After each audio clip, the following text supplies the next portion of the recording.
থানায় এসে আদিত্যর কাছে হাত জোর করে ক্ষমা চাইলো এবং ধন্যবাদ জানালো জীবন বাঁচানোর জন্য। হ্যাঁ বন্ধুরা, এমনটাই দেখতে পাবো আমরা অনুরাগের ছোঁয়া ধারাবাহিকের আগামী পর্বগুলোতে। হিমাদ্রিবাবু সুদীপাকে বোঝায় আজ যদি আদিত্য স্যার সময় মতো আমাদেরকে না বাঁচাতে আসতো তাহলে হয়তো আমরা সেখানেই শেষ হয়ে যেতাম। ওই সুন্দর তোকে বিয়ে করে নিত, তোর জীবনটা এখানেই শেষ হয়ে যেত। তবে বাবা হিসেবে আমি এটা কোনোভাবেই মেনে নিতে পারতাম না। তোকে তো আমি এরকম ভাবে শিক্ষায় বড় করিনি সুদীপা, তাহলে তুই কেন আদিত্য স্যারকে এরকম ভাবে কথা শোনাস?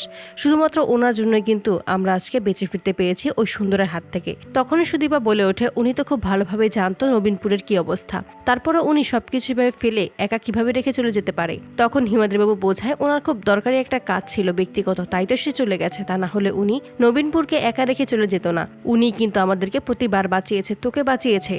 বাবার কথায় অবশেষে নিজের ভুলটা বুঝতে পারে সুদীপা, তাই সে ঠিক করে সে এবার আদিত্যর কাছে ক্ষমা চাইবে তার জীবন বাঁচানোর জন্য। তাই সেই মুহূর্তে বাবার সাথে থানায় এসে হাজির হয় এবং আদিত্যের মুখোমুখি হয়ে আদিত্যর কাছে ক্ষমা চেয়ে বলে, আমি আমার ভুলটা বুঝতে পেরেছি, তাই আমি আপনার কাছে ক্ষমা চাইতে এসেছি। আমাকে আপনি দয়া করে ক্ষমা করে দেবেন, আপনি প্রতিবারই আমার জীবন বাঁচিয়েছেন। তো বন্ধুরা, তোমরা এটাই তো চাও যেন এভাবেই নিজের ভুল বুঝতে পেরেই যেন আদিত্যর কাছে ক্ষমা চায় সুদীপা? কমেন্টে জানাও। আর নিয়মিত আপডেট পেতে আমাদের চ্যানেলটি এক্ষুনি সাবস্ক্রাইব করে পাশে থাকো। ধন্যবাদ।